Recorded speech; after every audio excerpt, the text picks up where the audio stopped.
Les sujets du jour de la revue fiduciaire.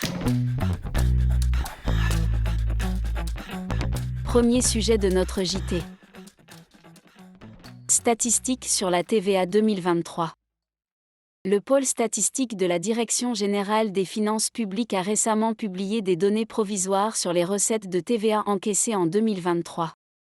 Selon le bulletin consultable sur le site impôts.gouv.fr, dans la rubrique « Études et statistiques », le montant de la TVA générée par les entreprises soumises à une déclaration mensuelle de TVA s'élève à 202,5 milliards d'euros, en hausse de 3,4% par rapport à 2022.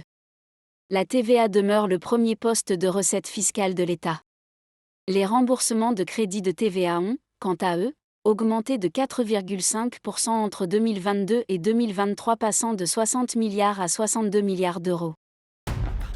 Deuxième sujet de notre JT. Des mesures concrètes pour simplifier la vie des commerçants. Créé en avril 2023, le Conseil national du commerce est un lieu d'échange entre les pouvoirs publics et les commerçants autour de leurs enjeux du quotidien, destinés à préparer l'avenir du commerce. Lors d'une récente réunion, la ministre déléguée chargée des entreprises a annoncé 3 mesures de simplification pour les commerces inspirées des propositions du Conseil national du commerce. La première concerne l'ouverture d'un commerce dans une galerie marchande ou un centre commercial. Jusqu'à présent, elle est soumise à une procédure d'autorisation dont le délai d'octroi peut atteindre 4 mois. Cette procédure d'autorisation va être remplacée par une procédure de déclaration pour les surfaces de moins de 300 mètres carrés, sous réserve que la déclaration soit certifiée par un bureau de sécurité agréé par le ministère de l'Intérieur et que l'activité n'évolue pas. La deuxième mesure porte sur les autorisations d'exploitation commerciale, ou AEC. Celles-ci vont être dématérialisées et les délais entre les permis de construire et ces autorisations seront alignés. Les recours dilatoires formés par des concurrents seront, par ailleurs, réduits.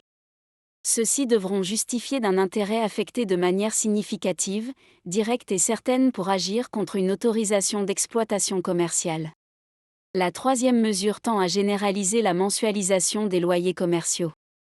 La facturation trimestrielle des loyers, largement répandue dans la pratique, pèse en effet lourdement sur la trésorerie des commerçants. Troisième sujet de notre JT. Rupture conventionnelle en un entretien. Le 22 février 2016, un employeur et une salariée s'entretiennent en vue de négocier une rupture conventionnelle individuelle. Ce même 22 février, ils signent la convention de rupture avec effet au 31 mars 2016. Le 24 mars 2016, la Directe homologue la convention. Mais la salariée réclame au juge l'annulation de la rupture conventionnelle.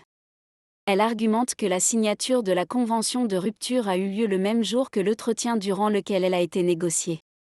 Selon elle, cela prive l'exigence d'un entretien préalable de toute portée. Il est vrai que la négociation d'une RCI nécessite le respect d'une procédure précise.